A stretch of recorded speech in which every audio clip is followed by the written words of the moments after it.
Creason Baxter. En octubre de 1978, los empleados de la compañía eléctrica descubrieron el cuerpo sin vida de una mujer cerca de líneas eléctricas. El descubrimiento se realizó entre Whitworth Drive y Division Street en Spokane, Washington. Los ayudantes del sheriff y detectives del condado acudieron al lugar para comenzar la investigación. La escena fue documentada y procesada como evidencia con la asistencia de personal forense. Durante la investigación y la autopsia, se recogieron pruebas, incluidas posibles muestras de ADN. La víctima fue identificada como Creason Baxter, de 16 años, a quien su madre había reportado como una pista de aterrizaje el 30 de septiembre de 1978. Se enviaron elementos de prueba al Laboratorio de Delitos de la Patrulla del Estado de Washington para su análisis. Aunque las capacidades de prueba de ADN de 1978 eran muy limitadas, los investigadores creían que las muestras contenían ADN. Sin embargo, no se pudo completar un análisis debido a estas limitaciones. La evidencia se almacenó de forma segura para futuras pruebas. En agosto de 2006, conociendo los avances en las capacidades de prueba genética, el detective de crímenes mayores, Dee Marski, envió las muestras al Laboratorio Criminalístico de la Policía del Estado de Washington para su análisis. Los resultados de la prueba mostraron ADN compatible con Creason Baxter y un hombre desconocido. El perfil masculino se ingresó en el sistema combinado de indexación de ADN, pero no se encontró ninguna coincidencia. En 2014, el perfil se actualizó en CODIS y se ingresó en el Sistema Nacional de Indexación de ADN, donde se comparó con cada entrada de ADN en la nación de forma rotativa, pero aún no se identificó una coincidencia. En 2020, el detective de delitos mayores, Michael Drapeau, volvió a enviar las muestras al Laboratorio Criminalístico de la Policía del Estado de Washington para un examen adicional. A principios de 2021, una parte de la evidencia forense se envió al laboratorio de Outram, en Woodlands, Texas, para realizar pruebas más avanzadas. Utilizando secuenciación del genoma de grado forense, los científicos de Outram desarrollaron un perfil de ADN completo para el contribuyente masculino desconocido. El equipo genealógico interno de Outram identificó familiares potenciales del hombre desconocido, incluido un descendiente directo del individuo que ya no estaba vivo. Estas pistas fueron proporcionadas al detective del sheriff del condado de Spokane, Michael Drapeau, quien utilizó esta nueva información para realizar una investigación de seguimiento. Luego, se contactó y entrevistó a los familiares vivos del pariente identificado. Se recolectaron muestras de ADN de referencia y los científicos de Outram desarrollaron y analizaron perfiles posteriores, lo que resultó en intentos de investigación adicionales para identificar al contribuyente masculino desconocido. Los continuos esfuerzos de investigación revelaron a Keith Lindblom como una posible persona de interés, quien nació en 1949. El detective Drapeau buscó en las bases de datos de las fuerzas del orden y descubrió que Lindblom fue arrestado y acusado en el condado de Spokane por un asalto violento en 1975. Concretamente, a una víctima femenina de 16 años cerca del área donde se descubrió el cuerpo de Creason Baxter. Lindblom admitió haber tenido relaciones sexuales con la víctima juvenil y se declaró culpable de agresión en primer grado. A través de la investigación continua, se supo que Lindblom fue liberado de prisión el 7 de agosto de 1978 y no estaba bajo custodia en el momento en que Creason Baxter fue agredida y le quitaron la vida.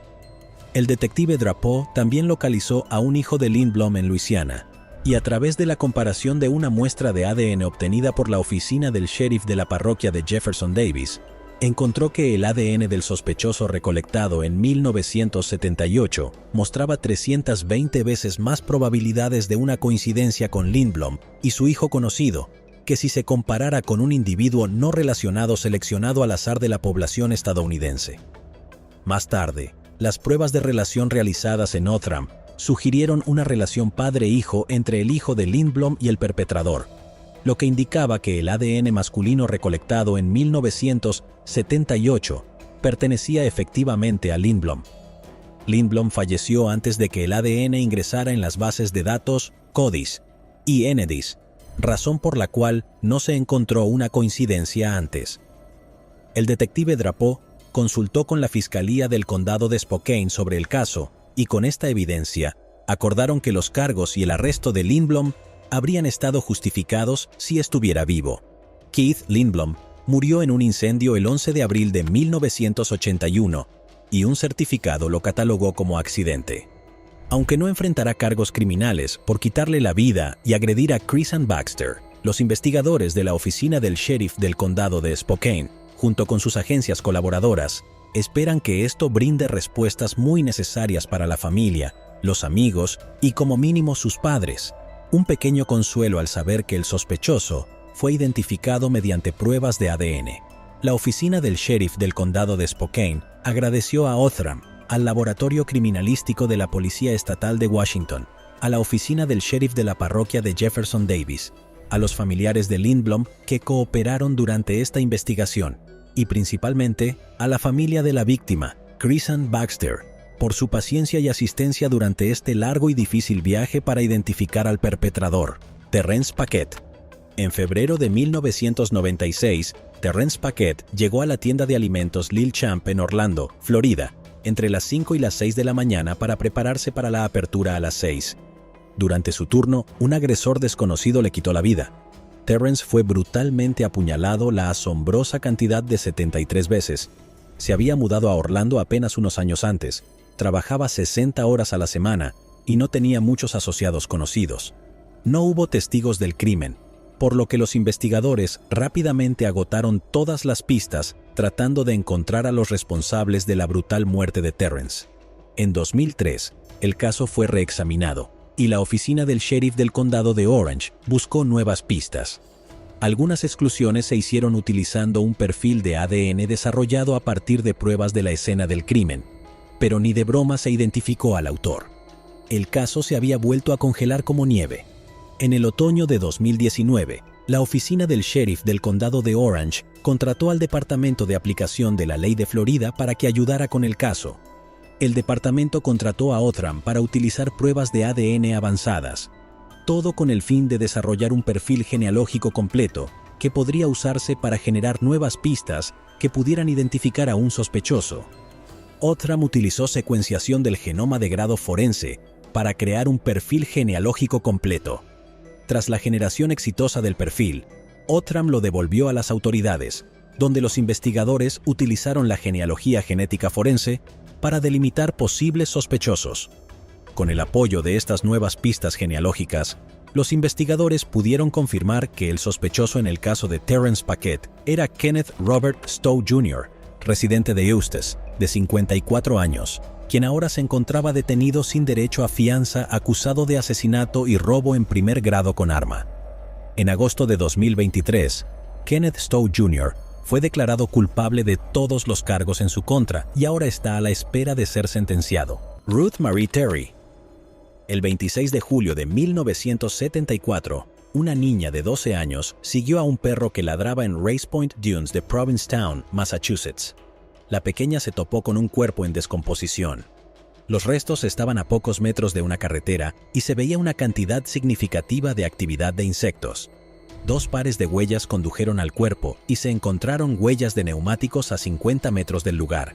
La víctima yacía boca abajo sobre la mitad de una manta de playa. No había señales de lucha. La policía teorizó que ella conocía al perpetrador o que estaba dormida cuando fue atacada.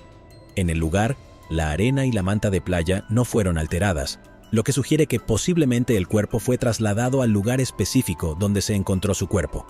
Debajo de su cabeza había un pañuelo azul y un par de jeans Wrangler. Tenía el pelo largo, castaño rojizo o pelirrojo, recogido en una cola de caballo con una banda elástica dorada. Tenía las uñas de los pies pintadas de rosa. La policía determinó que la mujer medía aproximadamente 5 pies y 6 pulgadas de alto, pesaba 145 libras y tenía una constitución atlética. También se sometió a costosos trabajos dentales, incluidas coronas, por un valor de entre $5,000 y $10,000, y le habían extraído varios dientes. A la víctima le faltaban ambas manos y un antebrazo. También estuvo a punto de ser decapitada, posiblemente por estrangulamiento. Le habían aplastado un lado de la cabeza, posiblemente con una herramienta de atrincheramiento de tipo militar. La autopsia realizada determinó que la mujer perdió la vida aproximadamente 2 semanas antes de ser encontrada. Era difícil estimar su edad.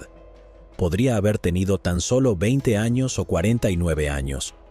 Algunos investigadores en ese momento creyeron que los dientes, las manos y el antebrazo faltantes indicaban que el perpetrador quería ocultar la identidad de la víctima o la suya propia.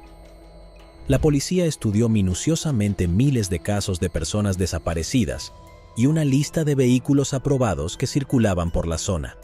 No se encontraron coincidencias.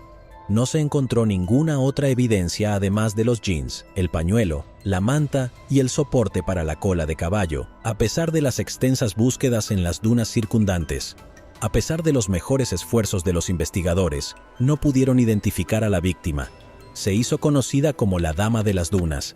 La mujer fue enterrada en octubre de 1974, después de que, lamentablemente, el caso se congelara. La primera reconstrucción facial de la mujer se realizó con arcilla en 1979.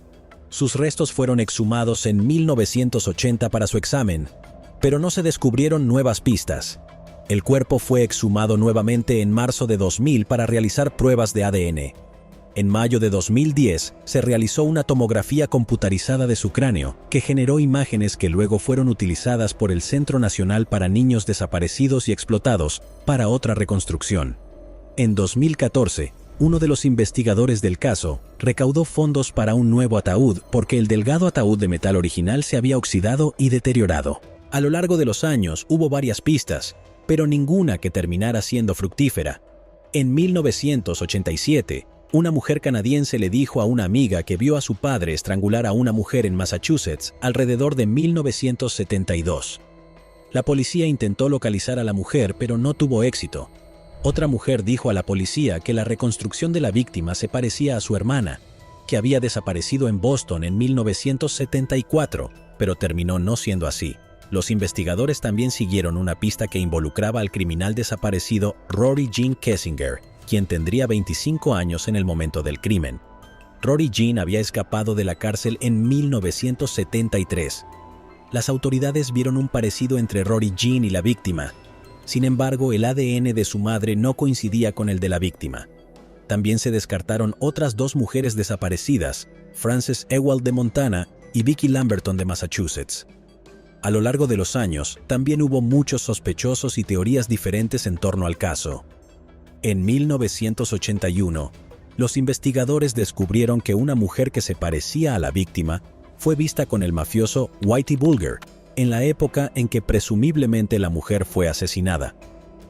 Bulger era conocido por quitarle los dientes a su víctima. Nunca se demostró un vínculo con Bulger y perdió la vida en prisión en 2018. Tony Costa, un delincuente en serie en Truro, Massachusetts, fue inicialmente sospechoso, pero luego fue eliminado. Costa falleció el 12 de mayo de 1974. La víctima fue encontrada en julio de 1974. En un momento, un hombre llamado Haddon Clark confesó a los investigadores que fue él quien le quitó la vida a la Dama de las Dunas. Las autoridades determinaron que Clark padecía esquizofrenia paranoide, una condición que puede llevar a alguien a confesar falsamente sus crímenes. En 2004, Clark envió una carta a un amigo informándole que había matado a una mujer en Cape Cod, Massachusetts. También envió dos dibujos, uno de una mujer desnuda y sin manos, tumbada boca abajo, y otro de un mapa que señala el lugar donde se encontró el cuerpo. En abril de 2000, Clark llevó a la policía a un lugar donde afirmó haber enterrado a dos víctimas 20 años antes. También afirmó que había acabado con la vida de varias otras personas en varios estados entre los años 1970 y 1990. Los investigadores nunca pudieron vincularlo concretamente con el caso de la Dama de las Dunas. En agosto de 2015 surgió la especulación de que la Dama de las Dunas podría haber sido extra en la película Tiburón de 1975, que se había rodado en Martha's Vineyard, específicamente en el pueblo de Menemsha, a unas 100 millas al sur de Provincetown entre mayo y octubre de 1974. Joe Hill, hijo del autor de terror Stephen King, llamó la atención de la policía sobre esto después de leer The Skeleton Crew: How Amateur Sleuths Are Solving America's Coldest Cases, apenas unas semanas antes. Mientras miraba la escena de la playa del 4 de julio de la película, Hill vio a una mujer entre la multitud que vestía un pañuelo azul y jeans, similares a los encontrados con el cuerpo. Se preguntó, ¿Qué pasaría si la joven víctima que nadie ha podido identificar hubiera sido vista por cientos de millones de personas en un querido clásico de verano y ni siquiera supieran que la estaban mirando? Aunque un investigador principal ha notado interés en esta pista, otros la han descrito como una especulación inverosímil y descabellada. En 2022, los restos óseos fueron enviados a Outram. A partir de estos, se generó un perfil de ADN que se utilizó para identificar a familiares lejanos e identificar a la víctima. El 31 de octubre de 2022, la oficina del FBI en Boston anunció que la víctima había sido identificada como Ruth Marie Terry. No se revelaron detalles de posibles sospechosos ni ninguna razón por la que Ruth estaba en Massachusetts en el momento de su asesinato. El FBI declaró que la identidad de Ruth se determinó mediante genealogía de investigación, el mismo método utilizado para identificar a otras víctimas no identificadas y a más de 150 criminales. Ruth Marie Terry nació el 8 de septiembre de 1936 en una choza en la ladera de una montaña de Whitewell, Tennessee, de Johnny y Eva Terry, la última de los cuales falleció a la edad de 23 años mientras daba a luz a Ruth. En 1957, tras un matrimonio de corta duración, Ruth dejó Whitewell para trabajar en Fisher Body Automotive Plant en Livonia, Michigan. En 1958 dio a luz a su hijo Richard, pero no pudo cuidar de él debido a dificultades económicas. Permitió que el superintendente de su lugar de trabajo, Richard Hanshed, padre, adoptara a su hijo a cambio de que él pagara sus gastos. Una vez finalizado el proceso de adopción, Ruth dejó Livonia y se mudó a California. Ruth contactó a su hijo en 1972, pero él no estaba listo para conocerla debido a una sobredosis de drogas que lo dejó en coma durante 18 días. El 16 de febrero de 1974 se casó con Guy Rockwell Moldaven, un anticuario de Reno, Nevada. 4 meses antes de que ella perdiera la vida, la pareja visitó a su familia en Whitewell. La abuela de Ruth, Brittany Novanglonsky, recordó más tarde que Ruth no era ella misma cuando estaba con Moldaven, quien mostraba un comportamiento posesivo. Luego, la pareja fue a Chattanooga para visitar al medio hermano de Ruth, Kenneth, y a su esposa, Carol. Más tarde recordaron que Ruth y Moldaven dijeron que iban a viajar a Estados Unidos en busca de antigüedades. Kenneth también señaló que hablaron sobre visitar Massachusetts cuando se iban. A finales del verano de 1974, Moldaven regresó a Tennessee para decirle a la familia de Ruth que ella había desaparecido de la casa de la pareja en California. Según su cuñada, Jan Terry, él se quedó poco tiempo y simplemente les dijo que no sabía dónde estaba Ruth. El hermano de Ruth, James, viajó a California y contrató a un investigador privado para encontrarla. El investigador le dijo a la familia de Ruth que todas sus pertenencias habían sido vendidas y que ella había abandonado el estado por voluntad propia después de involucrarse con un culto religioso. En las 2 décadas anteriores a su investigación, Ruth figuraba como fallecida en los obituarios familiares. Algunos familiares teorizaron que ella estaba en un programa de protección de testigos y no podía contactarlos. El 2 de noviembre de 2022, la Policía Estatal de Massachusetts anunció que estaban buscando información sobre el marido de Ruth, Guy Rockwell Moldaven. Nació el 27 de octubre de 1923 y falleció el 14 de marzo de 2002. Moldaven era un huérfano que fue adoptado por Abram Albert Sadoransky Moldaven y Sylvia Lily Silverblatt y tenía un hermano llamado Mikhail Semyon Moldaven. En 1942, Moldaven vivía en la ciudad de Nueva York y asistió a la Academia Estadounidense de Artes Dramáticas. Fue descalificado del servicio activo en el ejército durante la Segunda Guerra Mundial debido a una infección mastoidea. El 11 de mayo de 1946, mientras trabajaba como profesor, se casó con Joellen May Loop en Bellevue, Pensilvania. La pareja vivió en Nueva York y luego en Seattle, Washington, donde Moldaven trabajaba como disc jockey. La pareja se divorció el 16 de julio de 1956. 2 años después, el 30 de septiembre de 1958, Moldaven se casó con Manzanita Eileen Mancy Ryan en Kootenai, Idaho. Manzanita tenía una hija de un matrimonio anterior, Dolores Ann Mayerns, que entonces tenía 18 años. Ambas mujeres desaparecieron en Seattle el Día de los Inocentes de 1960, y Moldaven se convirtió en el principal sospechoso. Sus cuerpos fueron encontrados unos días después en una fosa séptica. Moldaven huyó de Seattle, pero fue arrestado por el FBI y acusado de fuga ilegal para evitar dar testimonio sobre sus muertes. Nunca fue acusado de quitarles la vida, pero cumplió 15 meses tras las rejas por la fuga ilegal por no dar un testimonio. Poco después, el 29 de julio de 1960, Moldaven se casó con Evelyn Marie Emerson en el condado de King, Washington. Se casaron por segunda vez el 10 de agosto de 1963 en Los Ángeles. Posteriormente, Moldaven enfrentó cargos de hurto por estafar a la familia de su tercera esposa con $10,000 aproximadamente en el momento en que su segunda esposa desapareció. En 1961, fue declarado culpable de esos cargos y sentenciado a 15 años de prisión. Un juez suspendió la sentencia en marzo de 1962, siempre que Moldaven devolviera el dinero. La escritora sobre crímenes reales Ann Rule dedicó una sección de su libro de 2007 a Moldaven en relación con lo que le sucedió a su segunda esposa y a su hija, con una extensa discusión sobre los esfuerzos policiales para conectar a Moldaven con el crimen. Moldaven es también el principal sospechoso del asesinato de Henry Lawrence Red Baird, un camionero de pan de 28 años, y de la desaparición de Barbara Jo Kelly, una camarera de 17 años, en junio de 1950. Barbara fue vista por última vez en condado de Humboldt, California, el 17 de junio de 1950, cuando se embarcó en una cita con Baird, su novio. El cuerpo de Baird fue descubierto boca abajo en la playa cerca de Table Bluff a la mañana siguiente. Había recibido un disparo en la nuca, a excepción de los zapatos y los calcetines, estaba desnudo. La ropa personal de Barbara fue encontrada cuidadosamente doblada y atada debajo del resto de la suya, a excepción de sus zapatos y medias. No se pudo encontrar ningún rastro de la propia Barbara. No se ha vuelto a ver ni saber nada de ella desde entonces, y se cree que quien disparó a Baird la había secuestrado.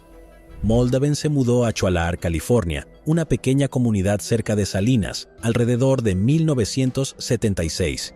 Según un artículo escrito sobre él en 1985, se había retirado de su trabajo como vicepresidente ejecutivo de una tienda de plata en Rodeo Drive en Beverly Hills. En el perfil estaba trabajando en la estación de radio KASU en Pacific Grove como presentador voluntario de un programa semanal de 3 horas de duración sobre el envejecimiento, el crecimiento y las transiciones. También trabajó en un estanco en Carmel. Según su obituario, falleció en su casa de Salinas a causa de una larga enfermedad. Nació en Santa Fe, Nuevo México, y fue descrito como artista, actor y poeta. Le sobrevivieron su esposa, Phyllis Moldaven, y su hermana, Joan Towers de Salinas. El lunes 28 de agosto de 2023, el fiscal de distrito de Cape and Islands, Robert Galiboy, dijo en un comunicado que, según su investigación, se ha determinado que el señor Moldaven fue responsable de lo que le sucedió a la señora Terry en 1974. El caso ahora está oficialmente cerrado, añadió. Los investigadores ahora están analizando la posibilidad de que Moldaven pueda estar relacionado con más delitos. Devin Deshaun Kennedy. Era el domingo 15 de noviembre de 2015 por la mañana, cuando una familia que vivía en Farley Lane, cerca de Lillian en el condado de Baldwin, Alabama, hizo un descubrimiento impactante en su camino privado. Encontraron un automóvil con el nombre de Devin Deshaun Kennedy de Pensacola, Florida, en el asiento trasero. Le habían disparado mortalmente. Los investigadores de la oficina del sheriff del condado de Baldwin trabajaron en el caso e identificaron a algunas personas de interés en ese momento. El teniente Andrew Ashton, de la oficina del sheriff del condado de Baldwin, dijo: «Simplemente no teníamos ninguna evidencia sólida para vincularlos directamente y acusarlos en ese momento. Tampoco fue suficiente decir que no iban a ser sospechosos en absoluto». Todo eso cambió cuando Ducote Darnell Herring, de 30 años, fue arrestado el 19 de abril de 2023 y acusado de quitarle la vida a Deshaun. Tuvo su primera comparecencia ante el tribunal el 21 de abril de 2023, donde le dijo al juez que había pasado los últimos 7 años encarcelado por un cargo federal de armas de fuego. Herring estaba terminando su condena en prisión cuando los investigadores del condado de Baldwin lo identificaron como su principal sospechoso. El teniente Andrew Ashton dijo: «Fue puesto en libertad. En ese momento el condado de Escambia lo tenía bajo control por cualquier cargo que tuvieran, así que de allí fuimos al condado de Escambia, así que tuvimos que esperar desde el condado de Escambia para terminar lo que tenían, en qué estaba involucrado con ellos, para que pudieran liberarlo a Alabama. Se cree que Deshawn y Herring se conocían, y el motivo fue el robo. La evidencia sugiere que el tiroteo ocurrió en otro lugar. El teniente Ashton fue el detective principal del caso en 2015, y poder llevar la noticia de este arresto a la familia de la víctima fue un momento especial. Se ha estado prolongando durante años y años, así que creo que hubo algo de alivio y espero que a medida que pase el tiempo aparezca más información. Pero tenemos lo que tenemos con Ducote y me alegro de que podamos seguir adelante, dijo Ashton. En su audiencia de fianza, el juez de distrito Bill Scully fijó una fianza de $150,000. Como condiciones para su liberación, si tuviera que pagar la fianza, Ducote Herring tendría que usar un monitor GPS en el tobillo y no se le permitiría salir del estado. Si tiene alguna información sobre este caso, le pedimos que se comunique con el teniente Andy Ashton. Irma Pulasic. Gregor, de 73 años, e Irma Pulasic, de 72, vivían en Canberra, Australia, en 1999. La noche del 6 de noviembre de 1999, dos hombres enmascarados irrumpieron en la casa de Pulasic en Grover Crescent alrededor de las 9:30 de la noche. Los ataron con bridas y los golpearon salvajemente antes de que el hombre saqueara su casa y robara dinero en efectivo y joyas. Gregor logró liberarse y llamar a la policía, pero Irma se asfixió con su propia sangre y perdió la vida en el lugar. El sargento detective Craig Marriott recordó el suceso. Fueron agredidos violentamente, los ataron con bridas, cinta adhesiva y un cable telefónico, y saquearon la casa. Después de un periodo de aproximadamente 1 hora, el señor Pulasic, que había estado inconsciente y perdido, pudo liberarse de sus ataduras y encontró a su esposa boca abajo en el pasillo. Él le dio la vuelta y le quitó las ataduras, pero ella había fallecido. Efectivamente se había ahogado en su propia sangre debido a una nariz rota. Los detectives que comenzaron a investigar el caso descubrieron que los Pulasic también fueron víctimas de robos agravados en 1997 y 1998, que se cree que están relacionados con el tercer robo fatal. La policía hizo saber que creían que alguien de la comunidad húngara de Melbourne podría tener información vital sobre quién fue el responsable de lo que le sucedió a Irma Pulasic. Los investigadores encontraron pruebas de ADN en la escena del crimen, pero como la tecnología del ADN no estaba tan avanzada en 1999, poco podían hacer. En 2012, se ofreció una recompensa de $500,000 a cualquiera que pudiera ayudar a la policía a conseguir una condena exitosa en el caso. En 2019, los investigadores decidieron volver a examinar el caso. La tecnología del ADN era ahora mucho más avanzada. Casi de inmediato se estableció una coincidencia de ADN a través de la base de datos nacional de ADN de investigación criminal. Las pruebas de ADN llevaron a los investigadores hasta Steve Fabrizi. Tomó un tiempo localizar a Fabrizi. Cuando fue interrogado por los investigadores el 8 de septiembre de 2023, Fabrizi admitió parcialmente su participación en el incidente. Admitió estar en el local con el propósito del robo. También dio detalles del robo que no fueron conocidos públicamente. Posteriormente, Steve Fabrizi, de 68 años, de Rowville, Melbourne, fue arrestado y acusado de quitarle la vida a Irma Pulasic. Fabrizi se presentó ante el Tribunal de Primera Instancia de Dandenong el 21 de septiembre de 2023, donde solicitó la libertad bajo fianza. Al oponerse a la libertad bajo fianza, el sargento detective Craig Marriott dijo a la policía judicial que tenía serias preocupaciones de que Fabrizi, también conocido como Istvan Fabrizi, pudiera huir del país si era liberado, ya que tiene doble ciudadanía húngara. Marriott dijo que también temían que el hombre de 68 años pudiera interferir con los testigos, ya que sus presuntos cómplices aún están prófugos. El tribunal escuchó que, si bien Fabrizi es dueño de su propia casa en Australia, no tiene familia allí. Como la policía estaba al tanto, planeaba regresar a Hungría, donde posee tierras cuando se jubile. Fabrizi también tiene alrededor de $250,000 en ahorros, dijo Marriott, lo que generó más preocupación de que tuviera los medios para salir de Australia. También soy consciente de que, mientras estaba bajo custodia, hizo declaraciones a la policía de Victoria acerca de querer hacerse daño. Nos hizo la misma declaración, dijo. Nos pidió que le fusiláramos. El tribunal escuchó que si bien el hombre de 68 años no ha tenido delitos anteriores por no cumplir con la fianza, sí pasó un tiempo en prisión de 2010 a 2012, después de ser declarado culpable de conspirar para secuestrar un camión lleno de cigarrillos. El magistrado Jason Ong rechazó la libertad bajo fianza y ordenó a Fabrizi que compareciera ante el Tribunal de Primera Instancia de Canberra en una fecha indeterminada. En un comunicado emitido en nombre de la familia Pulasic, dijeron que, después de casi 24 años de dolor, cuestionamiento e incertidumbre, nunca habían perdido la esperanza de descubrir quién era el responsable de este acto atroz. Nuestros abuelos no merecían lo que les pasó. No solo nos quitaron a Irma, sino que la vida de Gregor casi terminó esa noche, y la nuestra nunca volvió a ser la misma. Fuera del tribunal, el detective superintendente Scott Mahler de la policía de ACT dijo que este arresto fue inmensamente satisfactorio para los investigadores. La familia de Irma Pulasic nunca perdió la esperanza, nunca dejó de pedir ayuda a la comunidad y siempre trabajó para mantener el caso en la mente de la gente, dijo. Mahler dijo que la policía continúa trabajando para identificar y acusar a un segundo sospechoso, y cree que es solo cuestión de tiempo antes de que esto ocurra. Estoy seguro de que es solo cuestión de tiempo antes de que podamos brindar un cierre total para la familia y la comunidad de Canberra, dijo Mahler. La oferta de recompensa de $500,000 permanece activa y la información recibida aún se puede considerar para esta recompensa. Además, los investigadores publicaron una imagen de un hombre que creen que puede tener información sobre lo que le sucedió a Irma Pulasic, Richardo Sepúlveda y Michael Sepúlveda. El 19 de noviembre de 1997, la policía fue enviada al municipio de Blissfield, Michigan, en respuesta al descubrimiento de restos humanos en un campo de maíz, propiedad de la persona que llamaba y cultivado por ella. El municipio de Blissfield está a unas 75 millas al suroeste de Detroit. El campo de maíz está ubicado al oeste de Quarry Highway y al norte de Carroll Highway.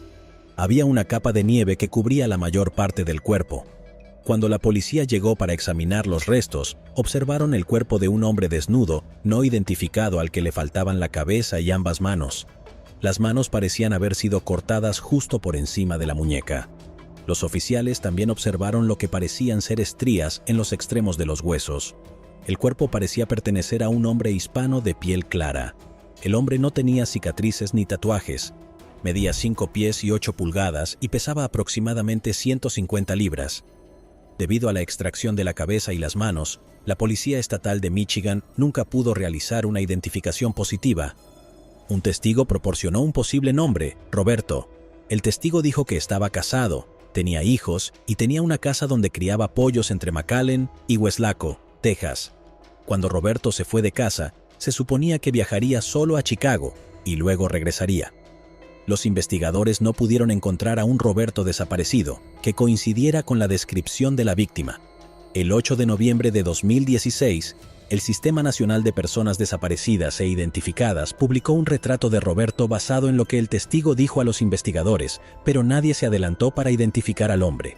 El 24 de enero de 2023, Ricardo Sepúlveda, de 51 años, y Michael Sepúlveda, de 49, fueron arrestados por alguaciles estadounidenses en Ohio. Ellos son hermanos. Ambos fueron acusados de quitarle la vida al desconocido. También fueron acusados de agresión para mutilar, conspiración para cometer agresión con intención de mutilar, manipulación de pruebas y conspiración para cometer manipulación de pruebas. Si son declarados culpables, Ricardo Sepúlveda y Michael Sepúlveda se enfrentan a cadena perpetua sin posibilidad de libertad condicional. No se reveló el motivo y las autoridades no dijeron cómo estaban relacionados los sospechosos con el crimen. La abogada de Michigan, Dana Nessel, fue quien anunció los arrestos. Todas las víctimas de delitos merecen justicia independientemente del tiempo que tarde en recibirla, dijo Nessel. Aprecio el arduo trabajo de la Policía Estatal de Michigan, las numerosas agencias policiales locales y federales y a mis fiscales penales por su persistencia en llevar adelante este caso. Desafortunadamente, los funcionarios dijeron que aún se desconoce la identidad del desconocido, pero se cree que es un hombre de 32 años de Corpus Christi, Texas. La policía dijo que existe la posibilidad de que se presenten cargos adicionales contra otras personas que ayudaron en el crimen real o que lo encubrieron. Cualquier persona que tenga información debe llamar al sargento detective Larry Rothman, Leonard James Irving. Leonard James Irving, de 34 años, vivía en Portland, Oregón, en 2011. Su familia y amigos se referían a él como LJ. Tenía 3 hijos de 5, 6 y 7 años. El 25 de junio de 2011, Leonard, vestido con una camisa verde lima y jeans oscuros, salió a celebrar el cumpleaños número 21 de su sobrino. Había salido del trabajo a las 9:30 de la noche de su trabajo en Winco Foods y tenía que presentarse a su trabajo de chef a tiempo parcial en el Courtyard Marriott del Lloyd Center a las 7 de la mañana siguiente. Pero le dijo a su novia que tenía que reunirse con su sobrino en el Sports Bar and Lounge del Season Inn en Northeast 82 Avenue porque la familia era importante. Afuera del bar después de la medianoche, su sobrino Lamar Lovett Hill y otro hombre intercambiaron palabras de enojo y Leonard intervino para calmar la situación. Luego, Leonard cruzó la calle con su sobrino hacia su minivan en el estacionamiento del restaurante chino New Happy Fortune. Pero antes de que pudieran entrar e irse, alguien disparó fatalmente a Leonard 4 veces en la espalda y le disparó a Lamar en el cuello, hiriéndolo. Samuel Thompson, propietario del restaurante Season Inn, dijo que no escuchó los disparos porque estaba en el salón trasero donde los exalumnos de Benson High School estaban celebrando su 10ª reunión. Pero Thompson supo que algo andaba terriblemente mal alrededor de las 12:30 de la noche, cuando la gente entró corriendo en su negocio. Thompson cruzó la calle corriendo y encontró a Leonard boca arriba, con el brazo derecho sobre el pecho al lado de su camioneta y la puerta del conductor abierta. Thompson comprobó si respiraba y marcó el 911 a las 12:37. Me senté en el suelo junto a él. Tenía mi mano en su brazo, dijo Thompson. La tía de Leonard se enteró de que posiblemente le habían disparado y condujo hasta la casa de su madre, Lucy Macia, y condujeron juntos hasta la escena del crimen. Fue allí donde Lucy se enteró de que Leonard ya no estaba vivo. Mi hijo era un espectador inocente. Algún cobarde le disparó, dijo. La novia de Leonard, Adrienne Milam, dijo que al principio pensó que era una pesadilla. Se enteró mientras estaba en casa, donde cuidaba a los 3 hijos pequeños de Leonard y a su propia hija de 4 años. Lloré para mis adentros en la almohada, dijo Adrienne. ¿Por qué las personas hacen esto? ¿Por qué es tan fácil para la gente conseguir armas? Sigue siendo surrealista. Estoy pensando que todavía podría estar en el trabajo. Quizás en realidad no se haya ido. Es una locura cómo puede estar allí un día y al siguiente no. No vieron venir al tipo. Realmente duele que haya sido a sangre fría sin ningún motivo. Leonard creció en Portland, pero pasó un tiempo durante sus años de escuela secundaria en Seattle con su padre. La familia lo describió como un padre dedicado que cuidaba a sus hijos en sus días libres y fines de semana, y soñaba con trabajar a tiempo completo como chef. Sus especialidades, las comidas picantes, las costillas en Navidad y el jambalaya. En 2005, Leonard fue sentenciado en un tribunal federal a 60 meses de prisión por distribuir sustancias ilegales y había estado bajo supervisión federal desde junio de 2009. Pensé que en ese momento tenía el corazón roto, dijo su hermana. Pero estaba orgullosa de que Leonard asumiera la responsabilidad de sus acciones y cumpliera su condena sin culpar a los demás. Su familia dijo que maduró, obtuvo su GED y desde su liberación había trabajado duro para llegar a fin de mes para sus hijos, manteniendo 2 trabajos. Los investigadores tenían pocas pistas sobre las que trabajar y lamentablemente el caso quedó congelado poco después de que comenzara la investigación. Luego, en enero de 2023, Juwan Marcian Polk, de 37 años, fue arrestado en relación con lo que le sucedió a LJ Irving. Polk vivía en la cárcel del condado de Multnomah desde mayo de 2022 por otro caso en el que enfrenta cargos similares. Se ha declarado inocente en ese caso. El jefe de la policía de Portland, Chuck Lovell, dijo que estaba encantado con la noticia del arresto. Hablé con la madre de Leonard hoy y ella me transmitió su agradecimiento por el trabajo de los detectives, dijo Lovell en un comunicado. Estoy de acuerdo. Este arresto es la culminación de casi 12 años de trabajo diligente y meticuloso por parte de los investigadores, y les agradezco sus incansables esfuerzos para lograr justicia para Leonard. Aún no se ha hecho pública la fecha del juicio.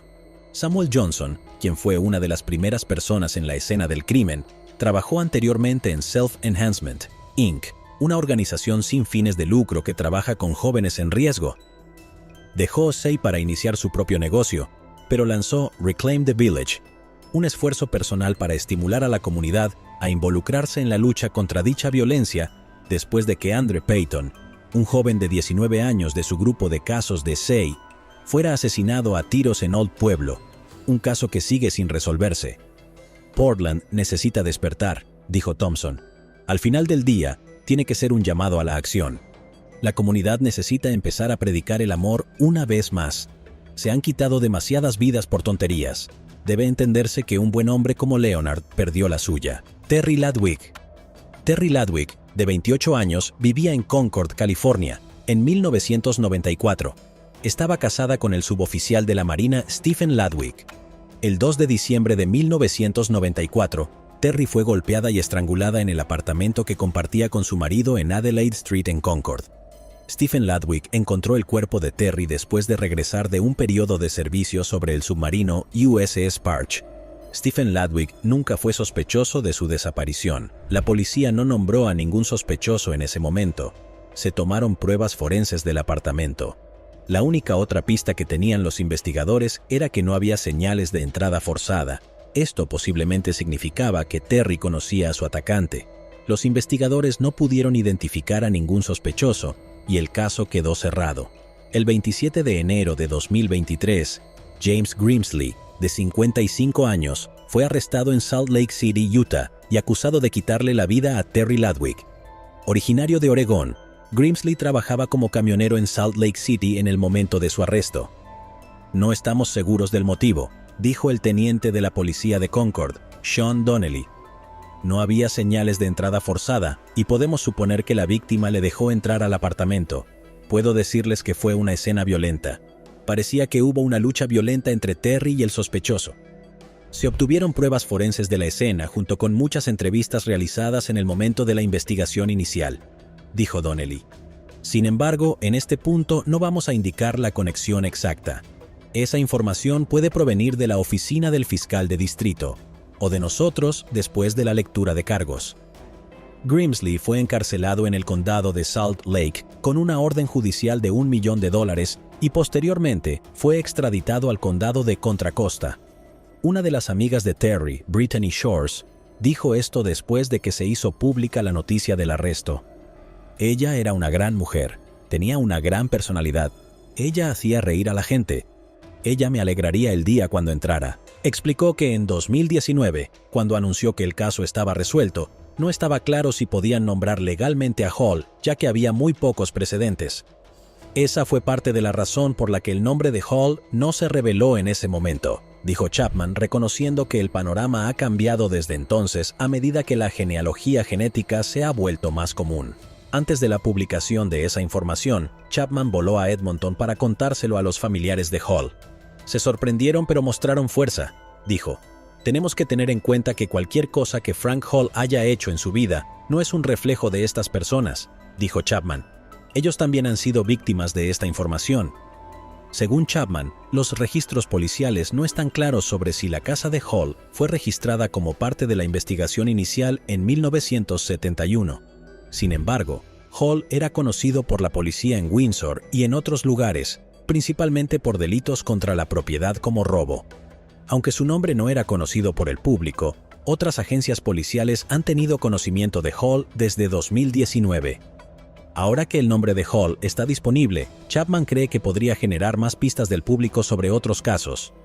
Esto dará potencialmente nueva vida a diferentes investigaciones, afirmó. Es enteramente posible. Rachel Sendejas y Lisa Gondek. El 18 de enero de 1981, dos repartidores de periódicos de 9 y 14 años tropezaron con un cuerpo femenino en Camarillo, California. El cuerpo pertenecía a Raquel Sendejas, de 20 años, y fue encontrado en un garaje. El estacionamiento techado estaba ubicado justo al otro lado de la calle de su apartamento, que compartía con su hermano y sus dos hijas pequeñas, de 1 y 2 años. Rachel era estudiante de un colegio comunitario. Una autopsia determinó que había sido estrangulada y agredida. Los investigadores descubrieron que ella había salido por la noche y contrató a un par de niñeras para que cuidaran a sus hijas. Después de regresar de una velada de fiesta, Rachel llevó a las niñeras a casa. Los funcionarios declararon que creen que a Rachel le quitaron la vida después de que ella regresó e intentó salir de su vehículo. Los detectives de la oficina del sheriff investigaron el caso hasta que se agotaron todas las pistas y el caso quedó cerrado.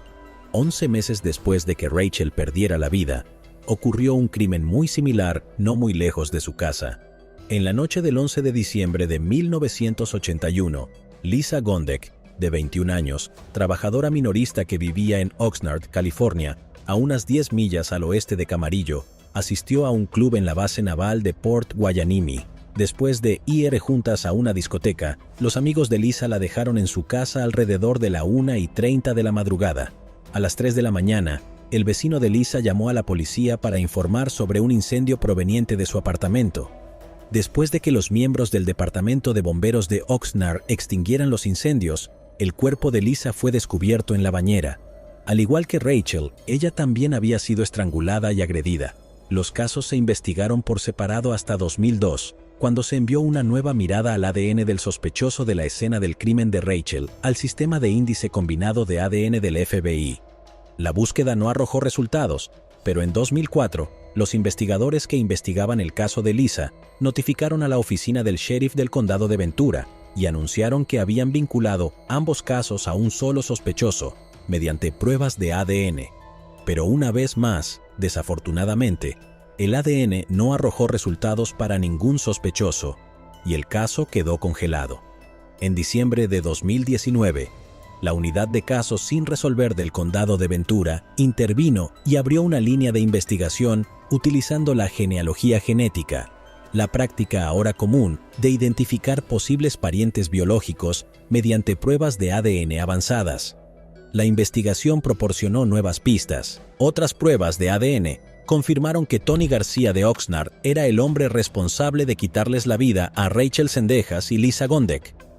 Tony García, de 68 años, fue arrestado el 7 de febrero de 2023 en Oxnard, California.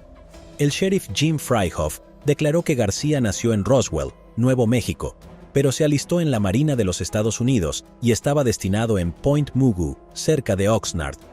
Fue dado de baja en 1980, pero permaneció en la zona, donde se convirtió en estudiante e instructor de karate durante muchos años. El hecho es que este sospechoso ha estado escondido a plena vista durante más de 40 años, dijo el sheriff Freihoff. El jefe Benítez dijo que identificaron una serie de denominadores comunes entre el sospechoso y las víctimas, pero se negó a decir cuáles eran. Benítez dijo que Lisa vino a visitar Oxnard desde Connecticut para un viaje planificado de 2 semanas para visitar a un amigo en la Marina de los Estados Unidos y decidió mudarse a Oxnard meses antes de que terminara su vida. Sin embargo, no está claro si Lisa y García se conocían y si él era el amigo que ella vino a visitar. El fiscal de distrito del condado de Ventura, Eric Nazarenko, dijo que, después de más de 4 décadas, la justicia llega a las familias de Rachel Zendejas y Lisa Gondek. Como lo demuestra este caso, se pueden presentar cargos en cualquier momento y no hay plazo de prescripción. Agradecemos a la oficina del sheriff del condado de Ventura, a la oficina de investigación del fiscal de distrito y al departamento de policía de Oxnard por nunca darse por vencidos en la búsqueda del asesino de Rachel y Lisa. Los investigadores están indagando la posibilidad de que García esté involucrado en otros delitos y están pidiendo ayuda al público. Cualquier persona que tenga información puede comunicarse con la Oficina de Delitos Mayores de la Oficina del Sheriff del Condado de Ventura o enviar un correo electrónico a su unidad de casos sin resolver. Noel Russo. El 27 de junio de 1983, los ayudantes del sheriff fueron llamados a un área no incorporada de Roanoke Park, una ciudad planificada de tamaño mediano a unas 50 millas al norte de San Francisco, California. Un niño de 7 años se topó con un cuerpo femenino detrás de una oficina de bienes raíces en la esquina de Petaluma Hill Road y East Cotati Avenue. Cuando llegó la policía, descubrieron que la mujer había sido golpeada mortalmente con madera de una pila de madera cercana. Se recogieron elementos de prueba de la escena del crimen y se almacenaron para poder utilizarlos más adelante.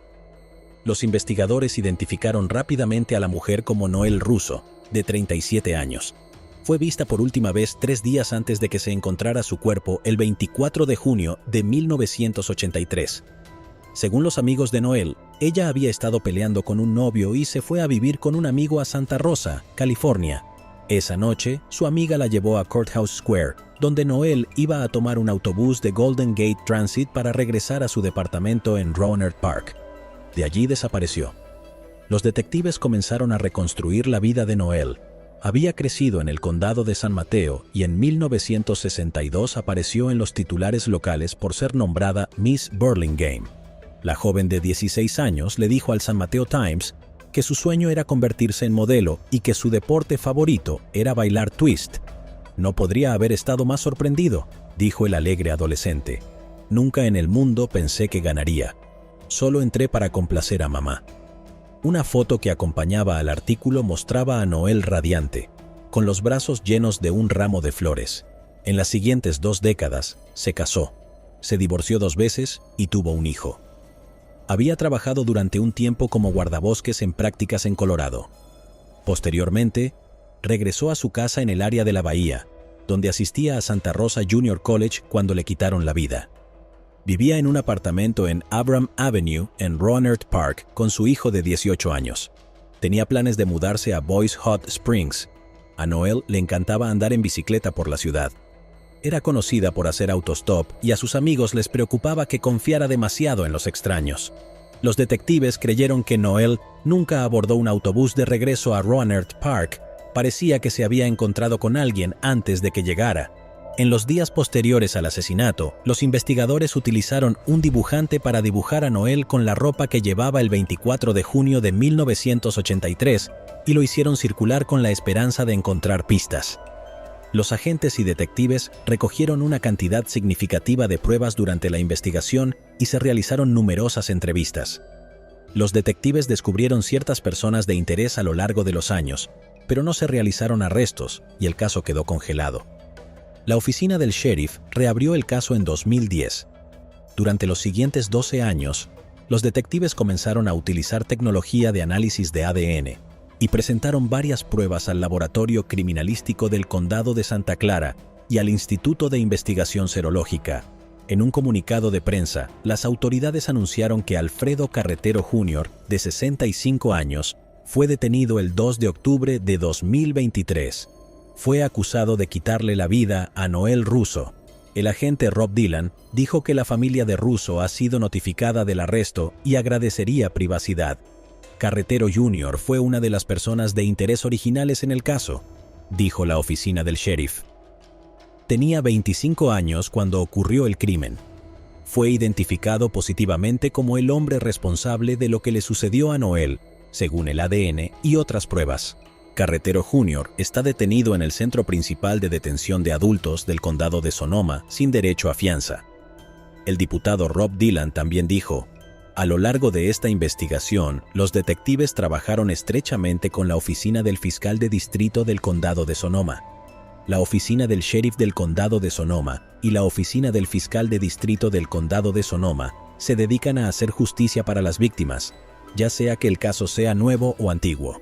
La unidad de USI continúa investigando muchos casos sin resolver y buscando incansablemente justicia para las víctimas de delitos violentos. Actualmente está previsto que Alfredo Carretero Jr. comparezca ante el tribunal el 18 de octubre de 2023. Aún no se sabe si Noel lo conocía. Los investigadores están analizando la posibilidad de que pueda ser uno de sus exnovios. Las autoridades han publicado poca información sobre Carretero, aparte de que tiene condenas previas en el condado de Sonoma en 1995 y 2001 por posesión de propiedad robada y posesión de sustancias ilegales, respectivamente.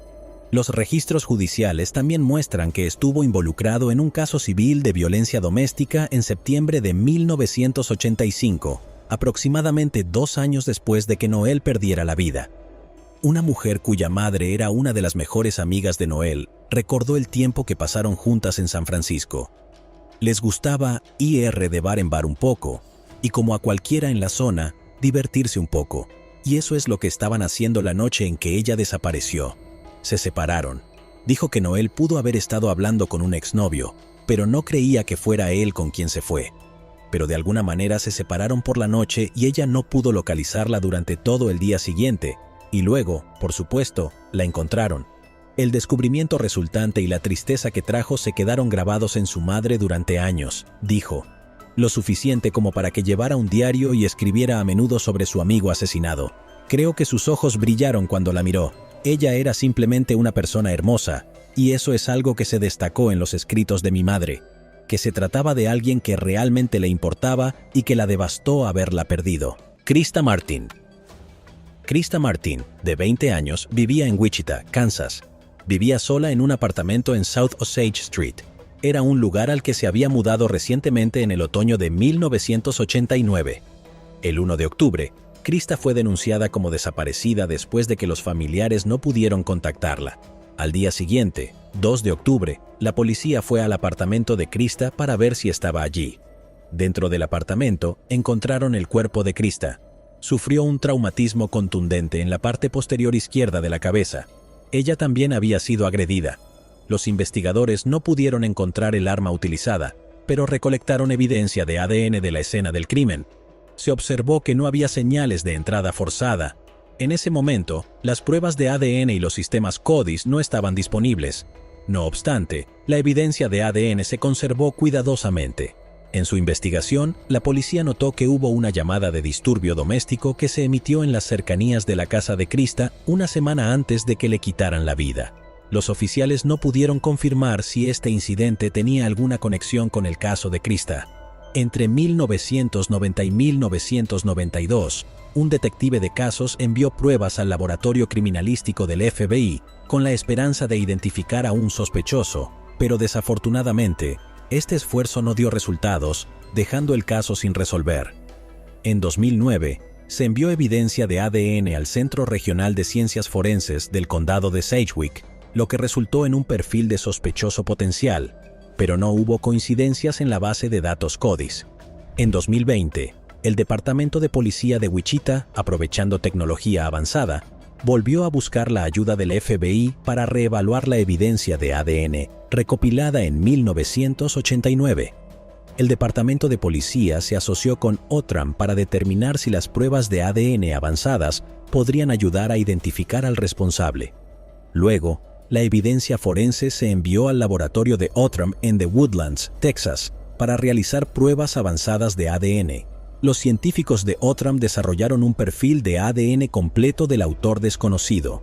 Después de completar con éxito el proceso, el perfil de ADN se entregó al equipo de genealogía genética forense del FBI, y el equipo del FBI realizó el trabajo necesario para generar nuevas pistas de investigación. En 2021, un equipo formado por un detective de casos sin resolver de la policía de Wichita y un agente especial del FBI se embarcó en un viaje a Alabama y Arkansas, colaborando con agentes federales adicionales que trabajan en Maryland. Su misión era realizar entrevistas exhaustivas y reunir pruebas adicionales para resolver el caso. En abril de 2023, se identificó a un posible sospechoso, Paul Hart. De manera frustrante, se descubrió que Hart perdió la vida en un accidente automovilístico en Memphis, Tennessee, en marzo de 1999. En junio de 2023, el detective del Departamento de Policía de Wichita y el agente especial del FBI viajaron a Arkansas, donde recolectaron muestras de ADN adicionales de familiares directos de Paul Hart para un análisis más detallado. Mediante pruebas adicionales, los investigadores confirmaron que Paul Hart fue responsable de quitarle la vida a Krista. El 2 de octubre de 2023, se celebró una conferencia de prensa para anunciar la actualización del caso sin resolver de 34 años. De hecho, el anuncio se produjo exactamente 34 años después de que se descubriera el cuerpo de Krista. El detective Adam Van der Molen, el detective principal que trabaja en el caso de Krista Martin, dijo que el Departamento de Policía de Wichita nunca olvidó a Krista. Es justo después de la investigación inicial. Los investigadores no tenían nada más en qué basarse, y fue entonces cuando miraron este caso a través de otra lente. Para que los investigadores piensen que en el 89 probablemente deberíamos hacerle un kit de recolección de ADN, porque tal vez algo suceda. Si no lo hubieran hecho en el 89, no estaríamos viendo esto en este momento, porque esa tecnología no existía en aquel entonces, pero lo hace ahora. Creo que es evidente que fue recordada en múltiples ocasiones, en el 89, 2009 y 2020, dijo Van der Molen. En algún momento de la primavera de 2023, nos centramos en una familia a través de la genealogía genética, la familia Hart, sin vínculos con Wichita, ni siquiera con Wichita, ni siquiera con el Medio Oeste. Son del gran estado de Arkansas. Entonces dije, ¿cómo se relaciona esto con Wichita? Esta gente no es de aquí, ¿cuál es la historia allí? Así que comenzamos a indagar en esa familia, y mientras indagamos en esa familia, encontramos a un individuo que vivía en Wichita en 1989 y poco después del asesinato de Krista Martin en octubre de 1989. Este individuo se fue de Wichita y regresó a Arkansas. Nadie sabía de él. Le hemos preguntado a la familia de Krista, ¿les suena este nombre? No. Preguntados por los investigadores originales, revisaron el expediente de las personas con las que hablaron y el vecindario. El nombre de este individuo nunca apareció en ninguna de las investigaciones desde el año 89 hasta la actualidad. Vivía a la vuelta de la esquina de la casa de Krista Martin y fue a 6 casas de la casa de Krista Martin donde le quitaron la vida. Van der Molen añadió que si hubiera sido alguien del círculo de amigos de Krista, creía que la información se habría conocido mucho antes. Pero como potencialmente era un extraño para ella, los investigadores no sabían a quién estaban buscando exactamente. Se me pone la piel de gallina porque estaba ahí, solo que no lo supimos hasta hace un par de meses. Tenían aproximadamente el mismo rango de edad y, según todos los informes que he podido rastrear, no tenían vínculos entre sí. ¿Solo un encuentro casual? No lo sé. Es una respuesta que probablemente nunca sabremos. Lo que sí aprendimos fue que Krista era una persona muy extrovertida que frecuentaba establecimientos de bebidas locales y se hacía amiga de las personas que encontraba. No era raro que Krista consiguiera que personas que había conocido recientemente la llevaran a casa y las invitara a su apartamento. Van der Molen dijo que espera que este caso demuestre que el departamento trabajará en los casos hasta que ya no puedan hacerlo. El fiscal de distrito del condado de Sedgwick, Mark Bennett, también habló en la conferencia de prensa. Dijo que cuando la policía de Wichita le presentó los hechos del caso, se determinó que se presentarían cargos si Paul Hart estuviera vivo hoy. Como no es así, el caso se considera ya resuelto. Las autoridades me hicieron saber que estaban trabajando en este caso, y cuando llegaron tan lejos como pudieron y llegaron a todas las conclusiones a las que pudieron llegar, con la ayuda del Centro de Ciencias Forenses, me lo presentaron como lo harían con cualquier otro caso. Después de escuchar todas las pruebas presentadas y la información recopilada, y las conclusiones que pudieron sacar utilizando el ADN, tengo claro que este es un caso por el que habría presentado cargos si el sospechoso estuviera vivo para acusarlo. Esta es una investigación completa. Esta es una investigación aprobada. También en la conferencia de prensa, Amber Moore, sobrina de Krista Martin, agradeció a los investigadores y voluntarios por su dedicación para resolver el caso. Me alegro de que podamos avanzar y tener paz sabiendo que el perpetrador no anda libre ni entre nosotros, dijo. Nuevamente, extendemos nuestro más sincero agradecimiento a todos los involucrados en hacer justicia en el caso de Krista. Ella merecía mucho más de esta vida de lo que terminó. Debbie Lynn Randall. Debbie Lynn Randall, de 9 años, vivía en el condado de Cobb, Georgia, en 1972. Sus padres eran John y Juanita Randall. También tenía un hermano mayor llamado Melvin. A altas horas de la noche del 13 de enero, Debbie caminaba a casa desde una lavandería al otro lado de la calle. Ella nunca regresó a casa. 4 personas empezaron a buscarla. Incluía a trabajadores de Defensa Civil de Marietta, un grupo de radio local, el Comité de Ciudadanos Preocupados y estudiantes de la universidad cercana, que habían escuchado la noticia y querían ayudar en todo lo que pudieran. Su cuerpo fue encontrado 16 días después, cerca de una intersección de Windy Hill y Powers Ferry Road. Su cuerpo fue encontrado por un estudiante universitario que se había unido voluntariamente a la búsqueda. Una autopsia determinó que había sido estrangulada y agredida. Los investigadores almacenaron pruebas cruciales, a saber, un cabello y un trozo de tela con un diseño floral. 2 jóvenes lugareños dijeron a las autoridades que vieron una camioneta oscura estacionada en un estacionamiento cerca de la casa de Debbie, que se alejó rápidamente. Lo único que quedó en el estacionamiento fue detergente para la ropa. Los investigadores siguieron diligentemente todas las pistas, pero no lograron identificar al sospechoso. El caso quedó congelado. Una prueba que el FBI realizó en 2001 con el cabello encontrado en la escena del crimen redujo significativamente el grupo de posibles sospechosos. El trozo de tela fue enviado a un laboratorio en 2015 y gracias a una prueba de ADN se obtuvo el perfil de ADN de un hombre desconocido. Las pruebas de ADN realizadas en 2019, posibles gracias a financiación adicional, y un nuevo análisis de la tela en 2022, acercaron aún más a los investigadores a las respuestas. En 2022, más pruebas de ADN pusieron a los investigadores en contacto con personas que probablemente estaban relacionadas con el perpetrador. Esos familiares proporcionaron muestras de ADN para ayudar a las autoridades. Se realizaron más pruebas y en 2023 surgió William Rose, que tenía 24 años en 1972 y vivía en el mismo complejo de apartamentos donde vivía la familia de Debbie. Rose se quitó la vida 2 años después de acabar con la vida de Debbie. Los investigadores hicieron el anuncio en septiembre de 2023 de que Rose es el hombre responsable. El fiscal de distrito del condado de Cobb, Flynn Brody, dijo: «Puede que nos lleve algo de tiempo, pero con las nuevas tecnologías que surgen todos los días, haremos todo lo posible para resolver nuestros casos sin resolver y asegurarnos de llevar a las personas ante la justicia. La respuesta que damos hoy no la traerá de regreso. No podemos extraer justicia del perpetrador, pero sé que debe responder ante un poder superior». Ron Alter, un investigador de casos sin resolver de la oficina del fiscal de distrito, dijo que Rose había sido arrestado anteriormente por incidentes relacionados con el alcohol y posiblemente se quitó la vida por temor a ser atrapado por la policía en ese momento, a pesar de que no era sospechoso. «Si pasó por allí, estoy seguro de que la vio. Creo que fue un crimen de oportunidad. Él la vio sola y la secuestró», dijo Alter. El investigador confirmó que los investigadores utilizaron sitios web de ascendencia para encontrar coincidencias familiares con Rose de parientes lejanos y a partir de ahí redujeron su lista de sospechosos. El hermano de Debbie, Melvin Randall, también habló en la conferencia de prensa. «Aprendí con los años que no sirve de nada odiar o guardar rencor». Melvin es el único miembro vivo de la familia que escuchó la noticia. La mamá de Debbie falleció en 2018, mientras que su padre falleció en 2022.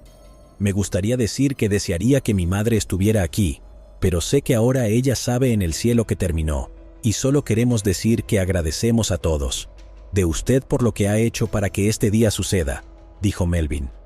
«Después de un tiempo, me culpé por eso porque era su hermano mayor, y luché contra eso por un tiempo, pero luego me di cuenta de que no había nada que pudiera haber hecho, y simplemente sucedió, y no fue mi culpa.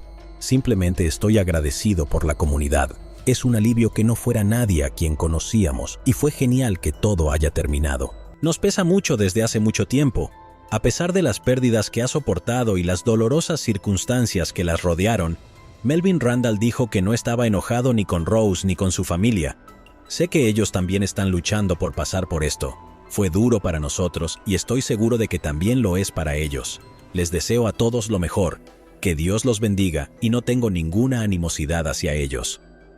Morris Nix, un detective retirado de la oficina del sheriff del condado de Cobb que trabajó en el caso, dijo que la tecnología no envejece, no se jubila, no se enferma y no se rinde. La tecnología buscaba a William Rose y lo encontró en la tumba. Domitia Álvarez. Domitia Álvarez, de 38 años, fue encontrada apuñalada varias veces en la oficina del taller de reparación de automóviles de su familia en B Street en West Houston, el 24 de abril de 2009. Sucumbió a sus heridas en el lugar. Los investigadores del Departamento de Policía de Houston pudieron recolectar evidencia de ADN, pero no tenían otras pistas y el caso quedó congelado. En 2021, el equipo de casos abiertos del Departamento de Policía volvió a examinar las pruebas del caso como parte de un proyecto de revisión del caso. Identificaron a Jorge Treviño Cárdenas mediante evidencia de ADN y encontraron información adicional que lo implica en el caso. Cárdenas, de 50 años, fue acusado de quitarle la vida a Domitia el 26 de enero de 2023. Las autoridades dijeron que actualmente cumple una condena por un delito no relacionado. Los investigadores no revelaron un posible motivo y tampoco dijeron si Domitia y Cárdenas se conocían. Cualquier persona que tenga información adicional sobre este caso debe comunicarse con el Departamento de Policía de Houston o con Crime Stoppers. Crystal Rogers. Crystal Rogers, de 35 años, vivía en Bardstown, Kentucky, con su novio, Brooks Houck, su hijo Eli, de 2 años, y sus 4 hijos de su matrimonio anterior en 2015. Conocida como la capital mundial de los Borbones, Bardstown es una pequeña ciudad con una población de poco menos de 14,000 personas. Crystal era la hija mayor de Tommy y Sherry Ballard. Según todos los indicios, eran muy cercanos. Tenía 2 trabajos para asegurarse de que sus 5 hijos estuvieran siempre bien cuidados. Crystal, Eli y Brooks visitaron la granja de su familia el fin de semana del 4 de julio. Es una granja de 245 acres ubicada a unas 9 millas al sur del centro de Bardstown. Crystal dejó a 2 de sus hijos en la casa de su exmarido y dejó a 2 niños con una niñera. En la mañana del 4 de julio de 2015, Brooks se despertó y Eli estaba a su lado, pero no había señales de Crystal. Ella había desaparecido por completo. Su coche no estaba en el camino de entrada. Curiosamente, Brooks no denunció su desaparición. Continuó celebrando el 4 de julio con su familia en la finca. Según él, al principio no le preocupaba su ausencia, ya que ella salía a menudo con amigos y se quedaba fuera hasta tarde, y a veces no regresaba a casa hasta la mañana siguiente. La familia de Crystal, sin embargo, se preocupó de inmediato. Comenzaron a preocuparse después de múltiples intentos de contactarla ese día sin que ella contestara su teléfono. La madre de Crystal, Sherry Ballard, denunció su desaparición 2 días después, el 5 de julio. Después le dijo al periódico: "Le dije a Brooks que iría al departamento de policía para denunciar su desaparición, y él dijo que eso es lo que debía hacer". También el 5 de julio, el padre de Crystal, Tommy Ballard, encontró su Chevrolet Impala 2007 color granate. Estaba estacionado con una llanta pinchada en la milla 14 de Bluegrass Parkway. Las llaves aún estaban en el contacto y en el interior también se encontraron su bolso y su teléfono celular. El asiento del conductor no estaba en su posición habitual. La familia de Crystal supo inmediatamente que ella no había sido la última persona en conducir el coche. Lamentablemente, el descubrimiento del vehículo de Crystal no ofreció ninguna pista sobre su paradero. Posteriormente, su familia anunció una recompensa de $25,000 por información que condujera a su desaparición. Sherry Ballard dijo con los ojos llenos de lágrimas: "La amamos y estamos tratando de encontrarla y solo queremos que regrese a casa". La comunidad también dio un gran paso adelante con familiares y extraños de todas partes que se propusieron buscar en cada centímetro del condado de Nelson y sus alrededores. Sammy Johnson, miembro de la familia, dijo: "Hemos buscado en los ríos, hemos buscado en granjas, casas, sumideros, pozos, en cualquier lugar donde ella pueda estar". La familia Ballard expresó abiertamente sus sospechas de que Brooks Houck tuviera algún tipo de participación en la desaparición de Crystal. En una entrevista, la hermana de Crystal dijo que Brooks Houck no se ha ofrecido ni una sola vez a buscar, ayudar o hacer algo por la familia.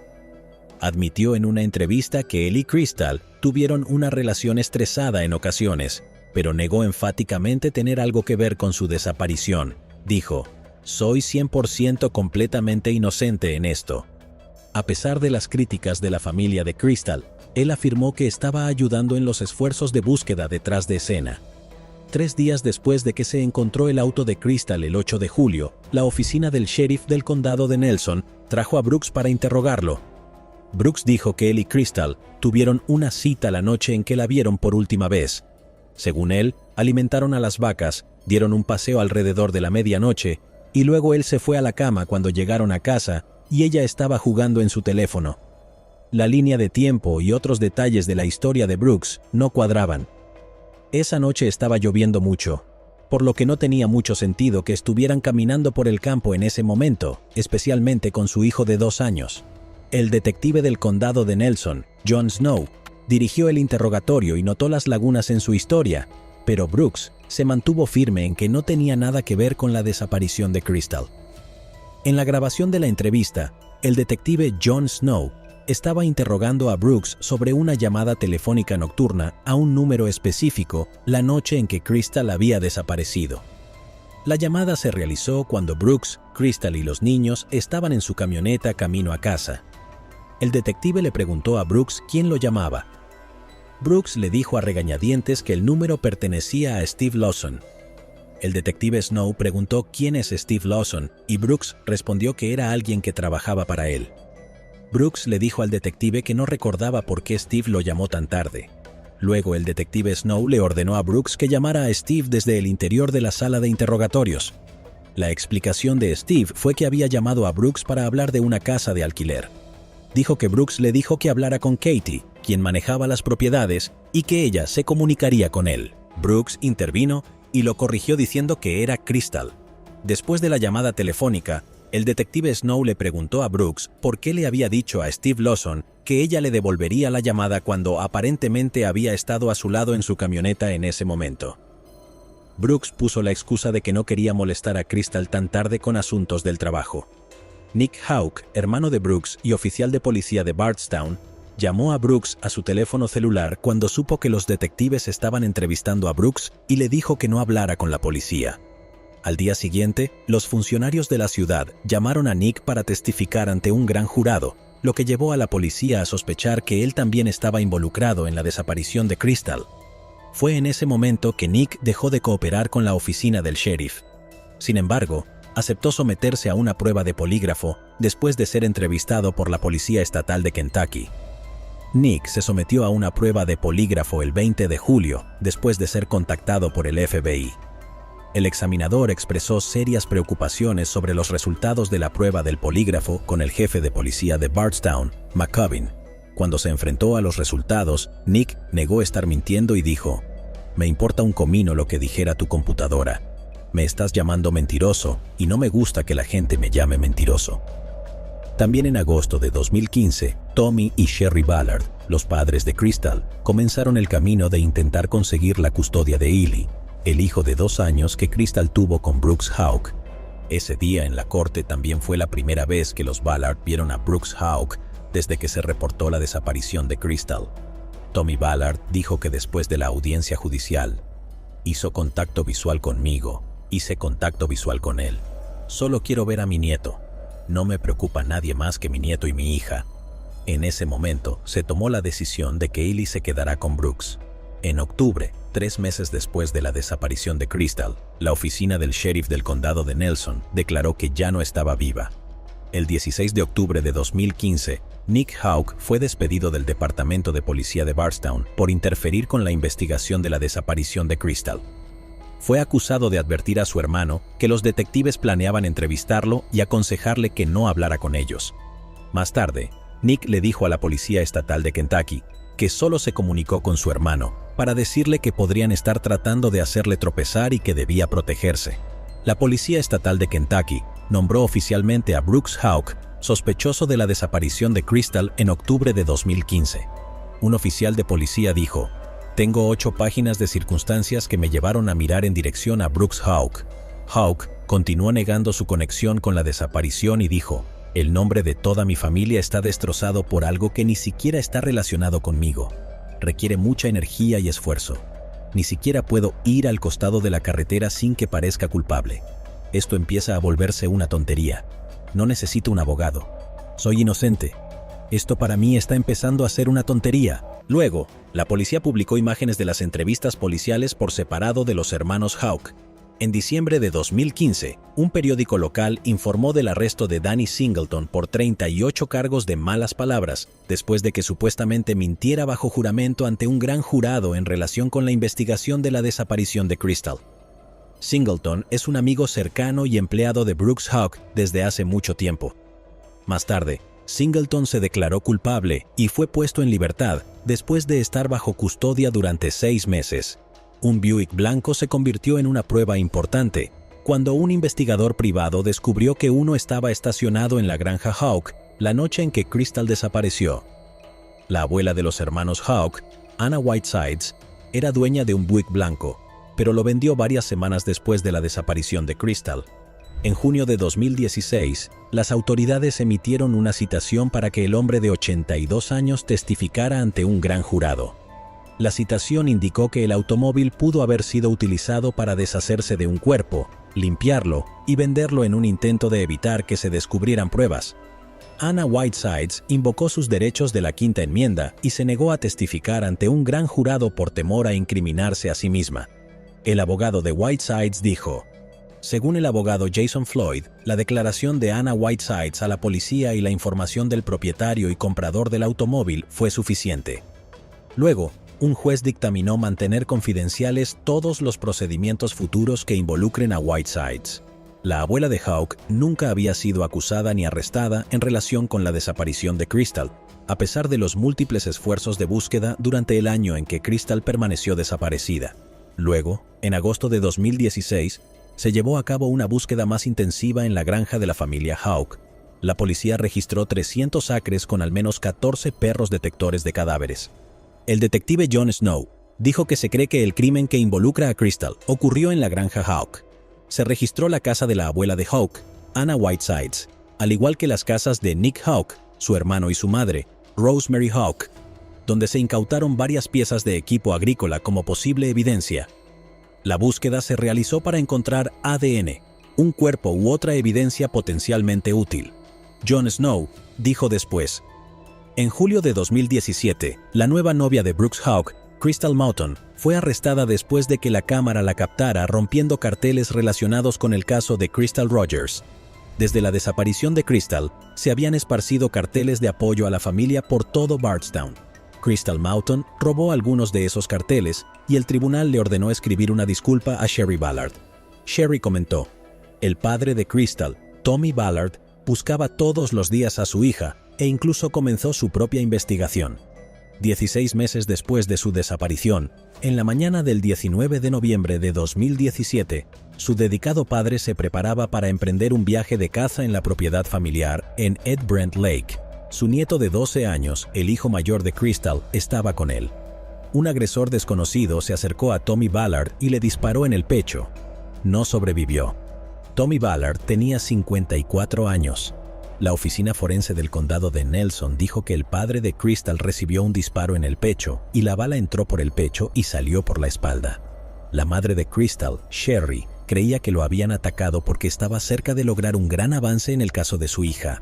Le dijo a un periódico que su marido perdió la vida porque buscaba a su hija desaparecida. Dijo que su marido siempre estaba pensando en nuevos lugares para buscar a Crystal y que era el mayor campeón en la lucha para encontrarla. Sherry Ballard cree que fue un objetivo e incluso dijo que pensó que lo estaban siguiendo en los días previos al disparo. La policía volvió a registrar la casa de Anna Whitesides después del fatal tiroteo, pero no encontró nada. El comisionado Rick Sanders contrató a 2 policías retirados para investigar un puñado de casos no resueltos y de alto perfil en Bardstown, incluido el de Crystal y su padre, Tommy Ballard. Mientras tanto, la madre de Crystal todavía intentaba obtener la custodia de Ely, el hijo menor de Crystal, ya que Brooks era el tutor principal. Al emitir un fallo final sobre la batalla por la custodia, el juez de circuito de Nelson, Stephen Hayden, argumentó que hay pruebas claras y convincentes de que existe una hostilidad significativa entre la familia Ballard y Brooks, de modo que plantea un riesgo significativo de daño emocional al niño. Sherry Ballard y su difunto esposo presentaron una petición para la visita de los abuelos apenas unas semanas después de la desaparición de Crystal. Sherry le dijo a un periódico local: he hecho todo lo posible que los tribunales me pidieron. Todavía no tengo visitas para mi nieto. Ese es el hijo de mi hija, y me niego a reconocer que no es el hijo de mi hija. Siento que quieren que simplemente lo borre de la vida de mi hija, y ya no lo haré. Me niego a hacer eso. Después de varias audiencias de custodia en el tribunal de primera instancia, un juez inicialmente concedió a Sherry horarios de visita a su nieto en fines de semana alternos, pero un panel de 3 jueces anuló esa decisión en noviembre de 2018, acordando que la disputa entre Brooks y Sherry había llegado al punto de que no era lo mejor para el niño pasar tiempo con su abuela. Varias audiencias han seguido a ese fallo. Un nuevo sheriff, Ramón Pinarroa, fue elegido en el condado de Nelson en noviembre de 2018 después de que el ex-sheriff Ed Mattingly dimitiera. La oficina del sheriff había sido la principal agencia investigadora de la desaparición de Crystal. Ramón Pinarroa había manifestado su compromiso de resolver el caso de Crystal. En una entrevista, dijo que la agencia tenía una buena idea de lo que le pasó a Crystal y que su misión es encontrar suficientes hechos y pruebas para realizar un arresto. A medida que los años iban y venían, había un anhelo de justicia.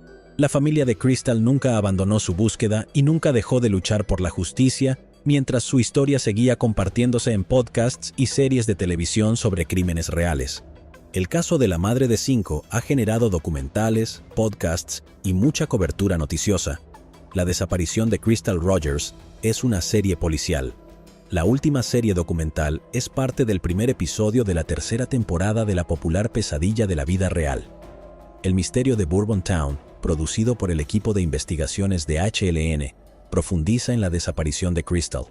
Numerosos podcasts también se han centrado en el caso Crystal Rogers. Desde su desaparición, la familia de Crystal había colocado carteles en Bardstown y las comunidades vecinas pidiendo información. El misterio de lo que le sucedió a la mujer de 35 años había desconcertado a las autoridades, torturado a sus seres queridos y atormentado a la pequeña ciudad de Bardstown durante muchos años. En julio de 2019, el detective principal del caso de Crystal, Jon Snow, se jubiló. En una de sus últimas entrevistas, le preguntaron si algún día se encontraría el cuerpo de Crystal. Él respondió: "Creo que eventualmente la encontrarán. Sí". El jefe adjunto del sheriff del condado de Nelson, Jody Gilliland, fue nombrado nuevo detective principal el mes siguiente. En 2019, la familia de Crystal realizó una vigilia y dijo que no pasa un día sin pensar en ella. Su madre dijo: "La gente dice que mejora, pero no es así. Cada día es duro". La vigilia de oración se llevó a cabo en memoria de Crystal, pero la familia dijo que también es para mantener viva su historia con la esperanza de obtener respuestas sobre su paradero. Su color favorito, el rosa, estaba por todas partes. Se lanzaron camisetas rosas, cintas rosas y un globo rosa para cerrar el evento. Sherry Ballard dijo que se sentía bien al ver que la comunidad seguía saliendo y apoyando a su hija después de todos estos años. Y añadió: "Voy a traer a mi hija a casa, no importa cuánto tiempo tarde". Sherry Ballard dijo que incluso antes de que Crystal desapareciera, toda su familia era unida. "Ha sido duro para los niños, pero no quiero que pierdan la esperanza. Dios hace milagros, por eso siempre hay esperanza". En cuanto a las pistas del caso, Sherry dijo que confía en que la policía encontrará a Crystal. Según documentos judiciales, el 10 de septiembre de 2020 se llevó a cabo otra audiencia en el caso de custodia del hijo menor de Crystal, donde se escucharon nuevos testimonios. En octubre de 2020, el juez Hayden negó los derechos de visita temporal a Sherry Ballard. El tribunal no entrevistó al niño. Hayden dictaminó que el niño tiene una relación fuerte con Brooks, a quien el juez describió como un padre amoroso. En las audiencias judiciales, Brooks testificó que el niño solo pasa tiempo con él, su madre y su nueva novia, cuyo nombre también es Crystal Maupin. El juez Hayden escribió: "El tribunal cree que el testimonio de Sherry Ballard fue sincero en el sentido de que no lo harían a propósito, pero no está convencido de que pudieran mantener esa promesa dada su hostilidad demostrada hacia Brooks". Continuó: "Sería justo decir que existe una brecha significativa entre las partes que probablemente nunca se cerrará". En julio de 2020 se cumplieron 5 años desde que Crystal fue vista por última vez en Bardstown. Su desaparición había llamado la atención nacional, pero todavía no había respuestas ni señales de ella. Por primera vez, una de los 5 hijos de Crystal, Kylie, se sentó con una estación de radio y habló sobre cómo había sido la vida sin su madre. Kylie dijo: "Despertar todos los días y no poder despertarme y decir: 'Oye mamá, ¿y qué vas a hacer hoy?' Al igual que las pequeñas cosas normales, las pequeñas cosas realmente importan más que las grandes. Son esos millones de pequeñas cosas que se ha perdido durante 5 años. Kylie, que ahora tiene 19 años, tenía solo 14 en el momento de la desaparición de su madre. Todavía recordaba que estaba llamando y enviando mensajes de texto y ella no respondía. Nadie pudo apoderarse de ella. Ella continuó: "Es especialmente difícil durante los hitos de la vida, como la graduación. Cuando me gradué de la escuela secundaria, vi a todos los niños con sus mamás y estaban muy orgullosos. Sabía que mi mamá estaba orgullosa, pero simplemente quería que ella estuviera allí físicamente. Fue muy difícil ver a otras mamás allí". Kylie dijo: "Eso después de un día así, y casi todos los días le escribe a su mamá en un diario, contándole esto, y luego en la página siguiente le diré: Bueno, esto es muy serio. Como deberías haber estado allí. Como si ella estuviera justo encima de mi hombro, respondiéndome y leyendo lo que estoy escribiendo. A lo largo de los años, la familia recaudó dinero para obtener información que condujera al arresto en los casos de Crystal y Tommy Ballard. Cuando Kylie tenía 19 años, la recompensa había aumentado a $100,000. Hasta que los jueces actuaran, la familia de Crystal tenía una petición simple. Todos sigan orando y no pierdan la esperanza. Nos das esperanza y nos mantienes adelante. Las autoridades federales anunciaron en agosto de 2020 que se harían cargo de la investigación sobre la desaparición de Crystal, lo que dio lugar a una serie de búsquedas en propiedades de la familia Houck. Durante el verano de 2020, el FBI reemplazó a la Policía Estatal de Kentucky y a la Oficina del Sheriff del Condado de Nelson como investigador principal del caso, con más de 150 agentes federales cumpliendo órdenes de registro en 3 sitios propiedad de Houck y sus familiares. Un portavoz del FBI en Louisville dijo anteriormente que los 3 lugares ya habían sido registrados en diversos grados a lo largo de los años. La búsqueda se llevó a cabo en la subdivisión de Woodlawn Springs, donde la empresa constructora de Brooks Houck construyó varias casas poco después de la desaparición de Crystal.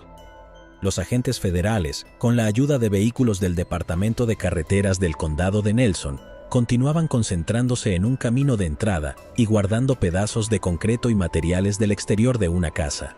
Un fotógrafo de un periódico local vio a los investigadores usando un martillo neumático en la entrada de una casa.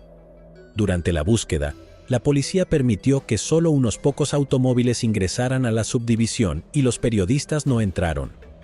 La mamá de Crystal comentó sobre esta búsqueda: "No creo que elijan un camino de entrada al azar a menos que tengan una razón para hacerlo. Cuando mi hija desapareció, Houck estaba construyendo en ese barrio. El FBI no había revelado ningún detalle de sus hallazgos en este lugar, pero el 27 de agosto de 2021 sí anunció que se había recuperado un objeto de interés del hormigón de una de las casas. Durante esta búsqueda más reciente, el FBI también declaró que sabe que hay personas en Bardstown que tienen información sobre este caso y agregó que era hora de que esas personas se presentaran.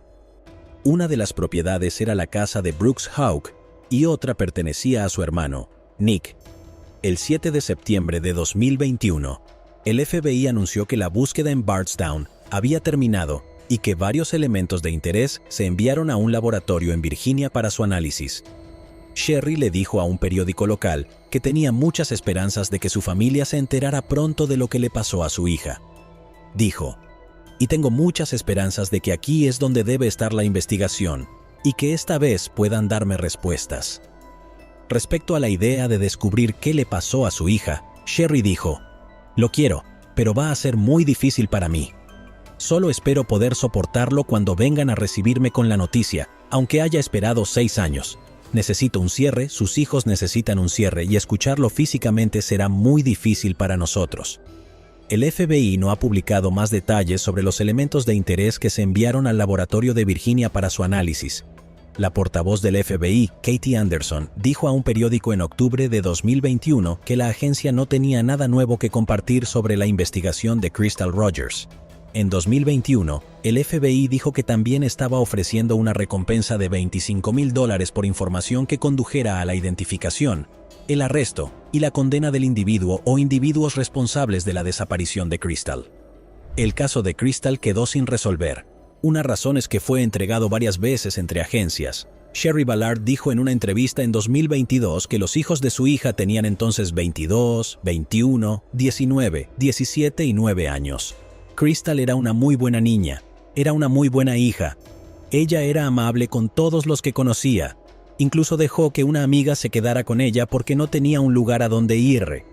Ese es el tipo de persona que ella era. Somos una familia muy unida y no estoy haciendo nada diferente a lo que cualquier madre haría por su hija. La madre de Crystal añadió: "Solo estoy rezando para que logremos algún tipo de cierre". Todavía recuerda con gran detalle el día que fue a la comisaría para denunciar la desaparición de Crystal. "Recuerdo que me dijeron que podría pasar un año antes de que encontráramos respuestas. Y me quedé en shock. Pensé, no hay manera de que espere un año para encontrar a mi hija", dijo Ballard, conteniendo las lágrimas. En octubre de 2022, el FBI inició otra búsqueda en la granja de los Brooks, esta vez durante 5 días. Posteriormente, dijeron que no comentarían exactamente lo que se recopiló. El terreno es propiedad de la madre de Brooks Houck. En enero de 2023, el fiscal general Daniel Cameron nombró a un fiscal especial para investigar los casos de Crystal y su padre. El 3 de julio de 2023, octavo aniversario de su desaparición, la agencia tuiteó que había logrado avances significativos para llevar este caso a su justa conclusión. Seguimos investigando todas las pistas disponibles hasta que los responsables de la desaparición de Crystal rindan cuentas. El 7 de septiembre de 2023, la investigación dio un giro repentino cuando se anunció que un sospechoso había sido acusado en relación con el caso. Su nombre es Joseph Lawson. Tiene 32 años y nunca había sido nombrado públicamente como sospechoso, ni tenía ninguna conexión con el caso de Crystal. El arresto fue el primer acontecimiento importante en años. Joseph Lawson no ha sido acusado del asesinato de Crystal, sino que se enfrenta a un cargo de conspiración. Esto significa que las autoridades creen que está conectado en algún nivel con la planificación o comisión de los actos que llevaron a la presunta desaparición de Crystal. Su cuerpo aún no había sido encontrado. Lawson también fue acusado de alterar pruebas físicas, lo que significa que los investigadores afirmaron que Lawson podría haber destruido, ocultado, eliminado, alterado o fabricado pruebas físicas con la intención de perjudicar el procedimiento oficial. El cargo de conspiración se presentó el 24 de julio y el cargo de manipulación de pruebas en junio, pero no fue procesado ya que estuvo en el hospital después de que se devolvieran las acusaciones. Lawson apareció en Zoom cuando fue procesado en el Tribunal de Circuito de Nelson. Se leyó su acusación y el tribunal le declaró inocente. Su fianza se fijó en $500,000 en efectivo por el cargo de conspiración y $50,000 de fianza por la complicidad de manipular el cargo de evidencia física. Aunque la acusación no mencionó a Crystal por su nombre, dijo que entre el 3 de julio de 2015 y el 4 de julio de 2015, el acusado mencionado cometió el delito de conspiración criminal para poner fin a la vida de alguien, cuando con la intención de promover o facilitar el delito, él accedió a ayudar a una o más personas en la planificación o comisión del crimen, o en un intento o solicitud para cometer el crimen, cuando él o un coactuador intencionalmente le quitaron la vida a alguien. El abogado de Kevin Coleman Lawson confirmó que los cargos estaban relacionados con el caso de Crystal. No está dispuesto a hacer más comentarios. Lawson debe volver a la corte el 26 de octubre de 2023 para una conferencia previa al juicio. Esto no es el primer roce de Lawson con la ley que tuvo un pasado criminal con cargos que incluyen la posesión de metanfetamina, robo, allanamiento y asalto. Si Steve Lawson, que llamó a Brooks Houck la noche que Crystal desapareció, está relacionado con Joseph Lawson, no fue confirmado por los investigadores. Una búsqueda de registros públicos por un periódico, sin embargo, declaró que Steve Lawson en Bardstown, Kentucky, está relacionado con Joseph Lawson, ambos son de la misma edad. Un periódico local habló con el abuelo de Crystal, Till Ballard, quien confirmó que el FBI contactó a familiares para informarles sobre el arresto de Lawson. El señor Ballard padre dijo que cree que los dos asesinatos estaban relacionados. Dijo que espera que el arresto en el caso de Crystal conduzca a una ruptura en el tiroteo de su hijo. Tommy no iba a dejar de buscar a alguien, tenía que detenerlo. Creo que Lawson sabe algo sobre Tommy también. Lawson está en custodia, pero su ubicación exacta está siendo retenida como protegida bajo la ley federal. Luego, el 27 de septiembre de 2023, Brooks Houck fue arrestado y acusado de matar a Crystal Rogers. Su fianza se fija en $10 millones en efectivo. También se le ordena no tener ningún contacto con la familia de Rogers.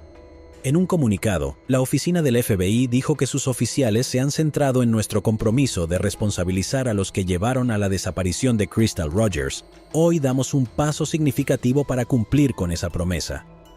Houck fue procesado el 5 de octubre de 2023. El paso siguiente en el caso es anunciar una fecha de juicio. También se espera que una tercera persona podría ser detenido. Sherry Ballard dijo esto después de que se anunciara el arresto. Decir que hoy fue abrumador sería quedarse corto, escribió. He esperado 8 largos y horribles años para este día ver a Brooks Houck esposado. Es surrealista para mí. Siempre he sabido que era culpable, ahora todo el mundo lo sabrá. Ni siquiera reconozco las emociones que he sentido hoy. Creo que probablemente todo el mundo lo podría pensar. Tengo que decir, gracias al FBI. Dios me envió un ángel cuando vinieron a mi puerta. Conozco personalmente el trabajo que cierto agente puso en este caso, y las largas y agotadoras horas que pasó para que este día sucediera. Nunca olvidó el hecho de que yo era una madre y una esposa pasando por el momento más trágico por el que una madre y una esposa podían pasar. No puedo imaginar el peaje que esto le causó. Este día no habría ocurrido sin él, gracias a toda la ayuda que tuvo dentro de su oficina. Sus compañeros de trabajo trabajaron muy duro. Quiero agradecerles por cuidar de mí y de mi familia. Gracias también a la oficina del sheriff del condado de Nelson por ayudar a asegurar que este día ocurriera. Gracias al fiscal y a su oficina. Llegados aquí, ¿acaso no has visto este otro crimen? Yo no me lo perdería,